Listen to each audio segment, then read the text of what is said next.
अच्छा, कभी सोचा है कि एक सरकारी नौकरी में सिर्फ एक अक्षर सी से बी हो जाना किसी के लिए कितना जरूरी हो सकता है? भारतीय रेलवे में ये एक अक्षर सिर्फ एक क्लासिफिकेशन नहीं है। नहीं, ये सम्मान, अधिकार और सोशल स्टेटस का सिंबल है। ये समझने के लिए कि एक अक्षर सब कुछ कैसे बदल सकता है, चलिए भारतीय रेलवे की उस ब्यूरोक्रेटिक भूल भुलैया के बिल्कुल अंदर चलते हैं। और ये सब कुछ शुरू हुआ है रेल मंत्रालय की इस रिपोर्ट से। देखिए, ये सिर्फ कुछ पन्नों का डॉक्यूमेंट नहीं है।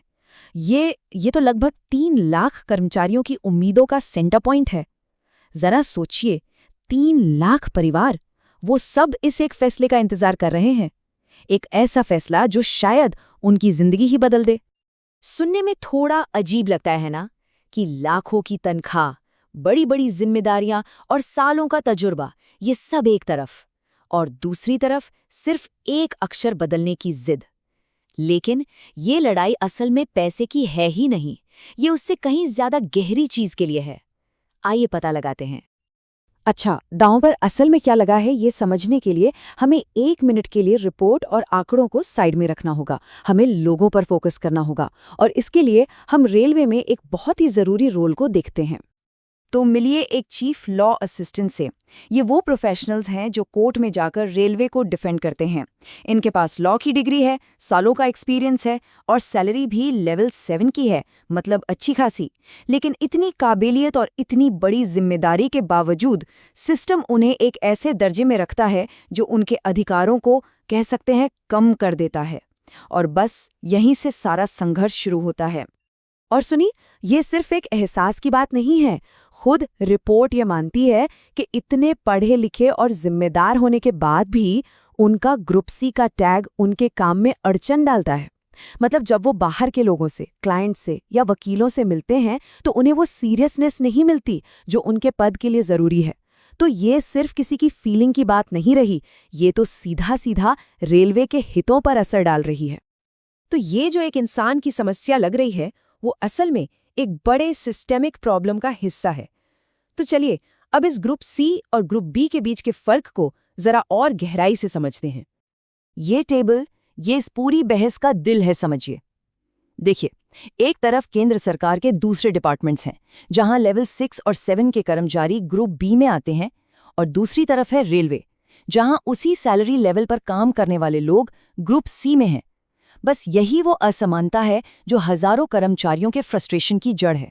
सोचिए, दूसरे डिपार्टमेंट्स में उन्हीं के बराबर के लोग ग्रुप बी का स्टेटस लेकर बैठे हैं, और ये लोग पीछे रह जाते हैं, जबकि काम वैसा ही कर रहे हैं।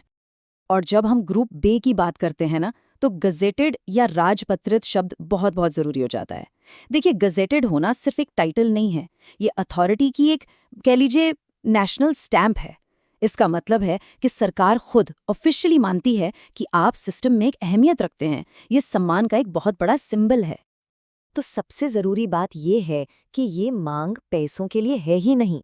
रिपोर्ट खुद कहती है कि कर्मचारी बराबरी, सोशल स्टेटस और सम्मान मांग रहे हैं। वो बस इतना चाहते हैं कि उनके काम को भी वही पहचान मिले जो दूसरे सरकारी डिपार्टमेंट्स में उनके बराबर के लोगों को मिलती है। असल में ये लड़ाई प्रोफेशनल सम्मान की है। अब जो कमेटी इस पे काम कर रही थी, उसके सामने एक बहुत बड़ी चुनौती थी। ये मामला सिर्फ कुछ कर्मचारियों को खुश करने का नहीं था।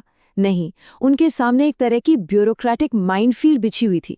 उन्हें जो भी सोल्यूशन देना था, वो ऐसा होना चाहिए जो कर्मचारियों की मांगें भी पूरी कर दे और भारत के सबसे बड़े ऑर्गेनाइजेशन रेलवे के पूरे हायरार्की स्ट्रक्चर को टूटने से भी बचा ले।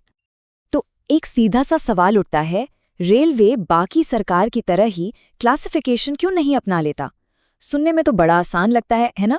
लेकिन जैसा कि कमेटी को जल्दी ही पता चला, इस एक धागे को खींचने से रेलवे के पूरे स्ट्रक्चर का ताना बाना ही उधड़ जाता और एक बहुत बड़ा लॉजिस्टिकल क्योस खड़ा हो जाता।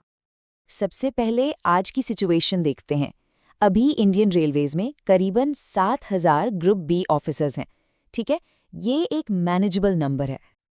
लेकिन अगर डीओपीटी के रूल्स को सीधा सीधा लागू कर दिया जाए तो ग्रुप बी ऑफिसर्स का ये नंबर अचानक बढ़कर हो जाएगा करीब करीब 3 लाख। 7,000 से सीधा 3 लाख।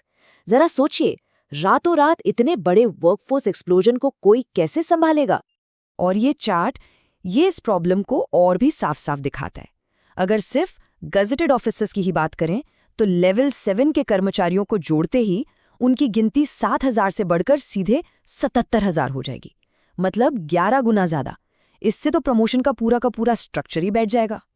कमेटी ने अपनी रिपोर्ट में बड़े साफ शब्दों का इस्तेमाल किया। उन्होंने कहा कि इस तरह के बदलाव से कर्मचारियों में अत्यधिक निराशा फैलेगी और ग्रुप ए जैसे सीनियर रैंक्स पर प्रमोशन मिलना लगभग नामुमकिन हो जाएगा।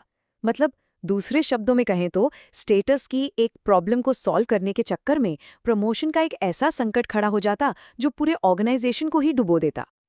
तो जब सीधा रास्ता बंद था तो कमेटी ने एक बीच का रास्ता निकाला, एक कॉम्प्रोमाइज सॉल्यूशन, एक ऐसा हल जो कर्मचारियों की मेन डिमांड को भी पूरा कर दे और ऑर्गेनाइजेशन को भी न तोड़े।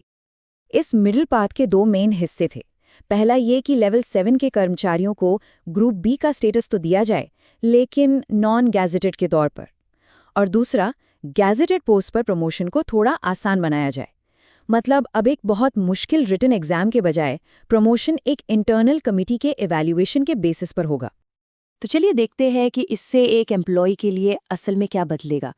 मान लीजिए एक सीनियर सेक्शन इंजीनियर है। पहले वो क्या कहलाता था? Group C. अब इस नए प्रपोजल के बाद उसका पद वही रहेगा, सैलरी वही रहेगी, लेकिन उसका क्लासिफिकेशन वो हो जाएगा ग्रुप बी नॉन गेजेटेड। वो जो एक अक्षर था सी अब बी बन जाएगा। तो पॉइंट ये है कि ये सल्यूशन कर्मचारियों की जो बेसिक मांग थी, सम्मान और सोशल स्टेटस की, उसे पूरा करता है। उन्हें ग्रुप बी का दर्जा मिल गया और क्योंकि वो फिलहाल नॉन गेजेटेड रहेंगे तो प्रमोशन का पूरा स्ट्रक्चर भी नहीं बिगड़ेगा। है ना ये एक स्मार्ट सल्यूशन? कर्मचारियों को वो स्टेटस मिल गया जो वो चाहते थे और ऑर्गेनाइजेशन भी अस्थिर होने से बच गया। लेकिन जैसा कि कहते हैं, हर सल्यूशन की एक कीमत होती है। ये बदलाव भी कुछ शर्तों और नए चैलेंजेस के साथ आता है। तो आइए देखते हैं कि इस प्रोग्रेस की क्या कीमत चुकानी पड़ सकती है। तो फिर इसमें कैच क्या है? देखिए, रिपोर्ट साफ करती है कि इस बदलाव की भी एक कीमत है। पहली बात, स्टेटस तो बढ़ जाएगा लेकिन सैलरी या अलाउंस नहीं। दूसरी बात, प्रमोशन की सीढ़ी चढ़ने में अब शायद पहले से ज्यादा वक्त लगे। और सबसे बड़ा पॉइंट, इन सबको लागू करने के लिए रूल्स में बहुत बड़ा बदलाव करना होगा और ये एक ऐसी ब्यूरोक्रेटिक प्रोसेस है जिसमें सालों लग सकते हैं। और आखिर में ये सब हमें एक बड़े सवाल पर लाकर खड़ा कर देता है। कर्मचारियों को वो एक अक्षर तो मिल जाएगा जिसके लिए वो लड़ रहे थे, लेकिन क्या सिर्फ स्टेटस में बदलाव उनके करियर में जो एक ठहराव की गहरी फीलिंग है उसे दूर कर पाएगा, या ये सिर्फ सतह पर किया गया एक बदलाव है? ये